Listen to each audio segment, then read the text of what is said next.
तो हरियाणा विधानसभा चुनाव में अपनी किस्मत आजमा रहे उम्मीदवारों के भाग्य का फैसला आज ईवीएम में कैद हो जाएगा। 3 घंटे से ऊपर हो चुके हैं। चुनावी वोटिंग जो है वो लगातार जारी हुई है, तैयारियां पूरी हैं। हालांकि कुछ जगहों पर बांसगांव में हरियाणा के ये बीजेपी ने आरोप लगाया है कि आईएनएलडी के कुछ लोगों ने बूथ कैप्चरिंग करने की कोशिश की है।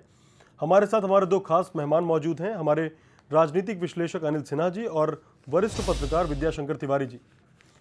लेकिन उससे पहले आपको दिखाते हैं पृथ्वीराज चौहान कुछ कह रहे हैं। कुणाच्या हातात राज्य द्यायचं त्याचा निर्णय आज होत आहे। मी आताच मतदान करून आलेलो आहे। मला विश्वास आहे की या निवडणुकीत काँग्रेस पक्षाला स्पष्ट बहुमत मिळेल। काँग्रेस पक्ष पहिल्या क्रमांकावर राहील आणि आणखी एकदा म्हणजे चौथ्यांदा राज्यातील जनता काँग्रेसच्या हाती सत्ता देईल। अगदी अटीतटीचा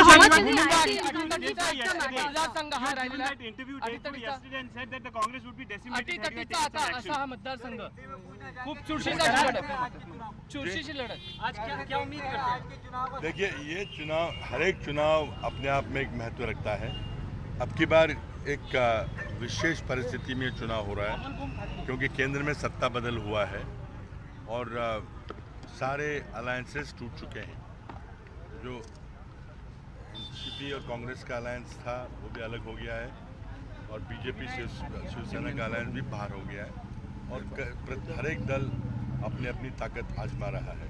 मैं समझता हूँ कि जिस तरह से केंद्र ने, देश की जनता ने छोटी पार्टियों को अलग कर दिया था, उनको आशीर्वाद नहीं दिया था, उसी तरह से महाराष्ट्र में भी जो राष्ट्रीय पार्टियां हैं उन्हीं को मतदाता चुनेंगे।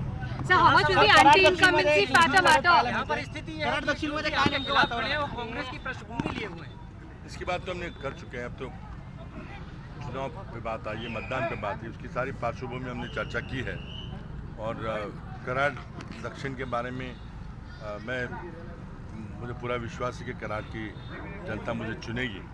लेकिन राज्य के बारे में बात करें कि राज्य किस तरह से अगले 5 साल चलेगा, क्या दिशा जनता देना चाहेगी, और मैं विश्वास रखता हूँ पूरा कि जो हमने पिछले 15 साल में जो हमने काम किया है, राज्य में एक शांति और सुव्यवस्था की परिस्थिति बरकरार रखी है, जिस तरह से नैसर्गिक आपदा को हमने सामना किया है, जिस तरह से औद्योगिकीकरण आगे बढ़ रहा है, उसके सबके चलते महाराष्ट्र की जनता कांग्रेस को ही चुनेगी।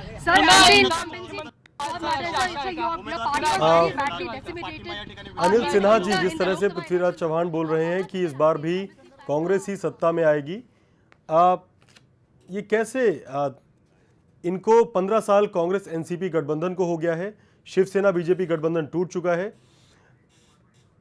आपसे महाराष्ट्र की राजनीति पर चर्चा करेंगे, लेकिन उससे पहले हरियाणा में अब तक का वोटिंग परसेंटेज देख लेते हैं। हरियाणा में अब तक 12% से ज्यादा वोटिंग हो चुकी है।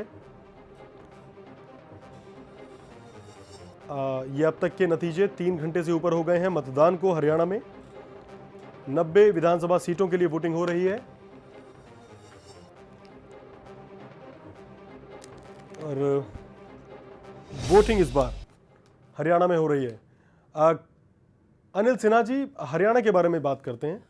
एंटी इनकम्बेंसी फैक्टर है हुड्डा का, उन्होंने और उनके बेटे दोनों ने चुनाव प्रचार अभियान की कमान संभाली है, लेकिन पार्टी के अंदर इस बीच कई सारी टूट देखी गई है। विनोद शर्मा जो एक बड़े नेता थे पार्टी के, वो पार्टी छोड़ के उन्होंने अलग पार्टी बना ली, और भी कई सारे जो लीडर्स थे जो पार्टी से किनारा करते दिखे। वजह क्या रही जब नंबर 1 हरियाणा का राग अलाप रहे हैं? ये नहीं, वो उसमें मुश्किल है ये, वो जो वहाँ ये प्रॉब्लम है पार्टी के अंदर जो है, सिर्फ उस कांग्रेस का नहीं बल्कि बीजेपी के अंदर भी बहुत, क्योंकि वहाँ पर क्या है कि एक छोटा स्टेट है, दूसरा ये है कि काफ़ी पावरफुल लोकल लीडरशिप रहती है हर जगह, मतलब इलाके के हिसाब से, तो वो एसर्ट करती रहती है।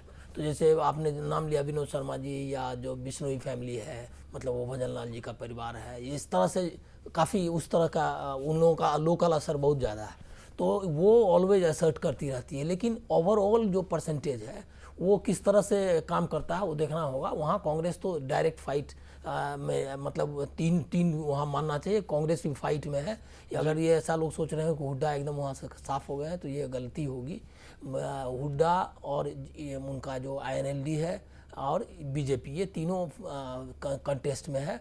और उसमें जो कास्ट के हिसाब से जाट, जिसको जाट लाइन बोलते हैं, तो उसका वो किस तरफ जो लोगों का रुख जाता है, उसमें करप्शन उतना मुद्दा हरियाणा में है, मुझको डाउट लगता है। क्योंकि वहाँ का जो हिस्ट्री है उसमें सारे लोग जो बड़े नेता रहे हैं वो किसी न किसी ये में फंसे हुए रहे हैं।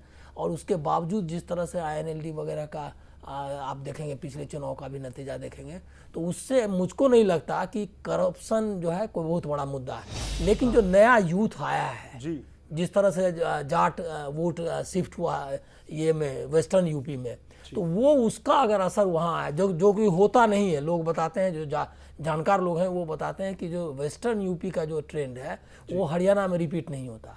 तो लेकिन वो अगर वो रिपीट हुआ तो बीजेपी एडवांटेज में है। अदरवाइज फाइट जो है उसमें आपको कहना अभी मुश्किल, मतलब मुझको मानना चाहिए, मुझको लगता है कि त्रिकोणीय मुकाबला है, त्रिकोणीय। और इस मुकाबले में किसी तरफ, मतलब हंग असेंबली के वहाँ ये देखिए, केंद्रीय भूतल एवं परिवहन मंत्री बीजेपी सरकार में नितिन गडकरी कुछ कह रहे हैं, सुनते हैं। पहले नंबर पर महाराष्ट्र 6वें नंबर पर गया है। 3 लाख करोड़ का कर्जा है महाराष्ट्र के ऊपर। 70,000 करोड़ सिंचाई पर खर्चा होने के बाद केवल 0.01% सिंचाई हुई है। 10,000 से ज्यादा किसानों ने आत्महत्या की है, इंडस्ट्री बंद पड़ी है और महाराष्ट्र के विकास काम बंद है। अब इस समय लोग परिवर्तन चाहते हैं और बीजेपी नरेंद्र मोदी जी के नेतृत्व में जिस प्रकार से देश में काम कर रही है, जो महंगाई 18.86 पर थी, वो जो इन्फ्लेशन का रेट 2.84 पर आया है, तो अब लोगों के मन में एक होप है, अपेक्षा है कि बीजेपी के नेतृत्व में, नरेंद्र मोदी जी के नेतृत्व में महाराष्ट्र में जो बीजेपी की सरकार आएगी वो महाराष्ट्र को आगे लेकर जाएगी और 6वें नंबर से पहले नंबर पर पहुंचाएगी, ये विश्वास है। सामना के एडिटोरियल में जिस तरीके की भाषा प्रधानमंत्री के लिए इस्तेमाल की, क्या है? बहुत ही अपमानजनक है। और मैं आपको बताना चाहता हूं कि जिस प्रकार का उन्होंने भाषा का प्रयोग किया है वो बहुत ही अपमानजनक है, देश के प्रधानमंत्री का अपमान है। और इस प्रकार का अपमान, बीजेपी कोई लाचार नहीं है कि उनके घर पर जाकर बैठी हमको सपोर्ट करो करके। उनको संबंध रखना रखे, न रखे, पर इस एक प्रकार से देश के प्रधानमंत्री के बारे में, जिसने पूरी दुनिया में देश की प्रतिमा को बड़ा किया, उसके बारे में इस प्रकार से लिखना, उसके पिता के नाम का उल्लेख करना, ये बात बीजेपी कभी सहन करेगी नहीं और सहन करने का कभी सवाल नहीं उठता। बीजेपी की अगर मेजोरिटी आती है तो मुख्यमंत्री कौन बनेगा बीजेपी में? बीजेपी का पार्लियामेंट्री बोर्ड उसका उचित निर्णय करेगा, प्रधानमंत्री, अध्यक्ष और सब मिलकर करेंगे।